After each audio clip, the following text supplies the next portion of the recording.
Hello दोस्तों। तो आज मैं ट्राई करने वाला हूँ इस वीडियो में दुनिया के सबसे मोस्ट डिफ़िकल्ट इंग्लिश वर्ड को हिंदी में ट्रांसलेट करने की। तो मैं अपने आप से पूछता हूँ, क्या मैं ये कर पाऊँगा?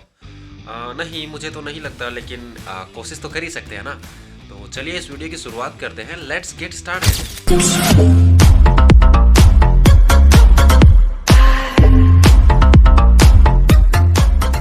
इस वीडियो को मैंने 3 स्टेप्स में डिवाइड किया है। Step 1 is Google search. First step में मैं गूगल पर सर्च करता हूँ दुनिया के सबसे मोस्ट डिफिकल्ट इंग्लिश वर्ड्स के बारे में। And second step is print out. दूसरे स्टेप में मैं प्रिंटर की मदद से उन डिफिकल्ट वर्ड्स की एक लिस्ट बनाकर बाहर निकालता हूँ। Step third is translation.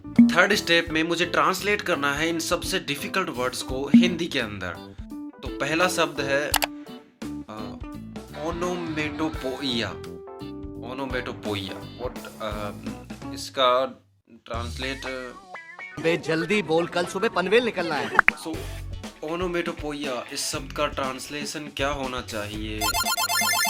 मेरे दिमाग में कोई शब्द नहीं आ रहा और इसका आंसर मुझे एक्चुअली पता भी नहीं। What? तो फर्स्ट क्वेश्चन का आंसर मुझे नहीं पता। Second word is anemone. Anemone ये किस चीज से रिलेटेड है? इसका होना चाहिए आई डोंट नो। उसके बाद तीसरा शब्द है कॉनल। कॉनल का मीनिंग यार मेरे हिसाब से होना चाहिए जैसे मैंने एक वेब सीरीज देखी थी, उसमें जब कोई कर्नल आता था, मतलब किसी पुलिस फोर्स का बड़ा उच्च अधिकारी या फिर स्थल, मतलब जो सेना के अंदर अधिकारी होते हैं, तो उस मूवी में उनको बोला जाता था कॉनल, जैसे कॉनल तमायो। मनी हिस्ट में प्रोफेसर बोलते थे तुम जिसे खेल का अंत समझ रहे हो वो दरअसल एक शुरुआत है, कॉनल तमायो। तो इस कॉनल का मीनिंग निकाल सकते हैं हम कर्नल से। उसके बाद जो फोर्थ नंबर का वर्ड है वो है आंचरोनियोस्टिक। नियोस्टिक, यस, आंचरोनियोस्टिक मतलब एक, जैसे आंचर मतलब क्या होता है, जैसे न्यूज़ के अंदर जो आंचर होते हैं, जैसे न्यूज़ रिपोर्टर के अंदर जो खड़े होकर बोलते हैं, इसका मेरे अनुमान से कोई न्यूज़ से रिलेटेड होना चाहिए। एग्जैक्ट आंसर नहीं पता बट है ये कुछ उसी कैटेगरी का। Fifth number is ignominious. ये किसी बीमारी से रिलेटेड हो सकता है, जैसे डिजीज होती है कई। एग्जैक्ट आंसर नहीं पता तो नहीं होगा इसका। Six number question is isthmus. Isthmus, अस्थमस मतलब अस्थमा की बीमारी तो नहीं है ये? No. I don't know. Isthmus ये भी है तो कुछ डिजीज से रिलेटेड ही, Yes. बट नहीं पता। उसके बाद एक शब्द आता है फेब्रुअरी। हाँ, इसका मुझे आसानी से पता है। इसका है फेब्रुअरी मीन्स फरवरी, जो 12 महीनों में दूसरा महीना आता है वो फेब्रुअरी का महीना होता है, तो फेब्रुअरी का रियल मीनिंग फरवरी होता है। तो यस, ये मुझे आता है। उसके बाद एक शब्द आता है एंटी डिसेस्टेबलिशमेंटेरियनिज्म। एंटी डिसेस्टेबलिशमेंटेरियनिज्म ये शब्द ही सुनने में नहीं आ रहा।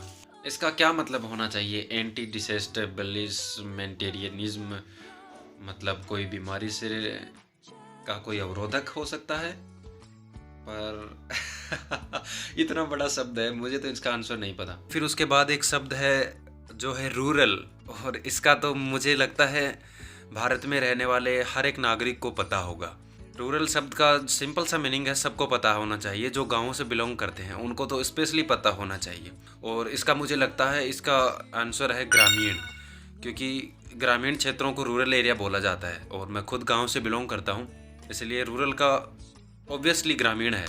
और उसके बाद का वर्ड है काजोल। काजोल, हेलो। इसका तो सबको पता है। काजोल एक अभिनेत्री है, मतलब एक्ट्रेस है, और वो पुरानी बॉलीवुड फिल्मों में काम किया करती थी। तो ये आंसर मेरा सही है या गलत? रॉन्ग है। और इसके बाद जो नेक्स्ट वर्ड है वो है आर्टलेस। तो आर्टलेस का तो कोई भी बना सकता है, मतलब कला विहीन हो सकता है, या फिर जिसके अंदर कोई कला नहीं है, जो अपनी कला खो चुका है, बिना कलाओं के है, तो उसे आर्टलेस बोला जाता है। इसके अलावा और भी बहुत सारे शब्द हैं जिनमें से ज़्यादातर के ट्रांसलेशन में नहीं कर पाया क्योंकि ये बहुत डिफ़िकल्ट थे।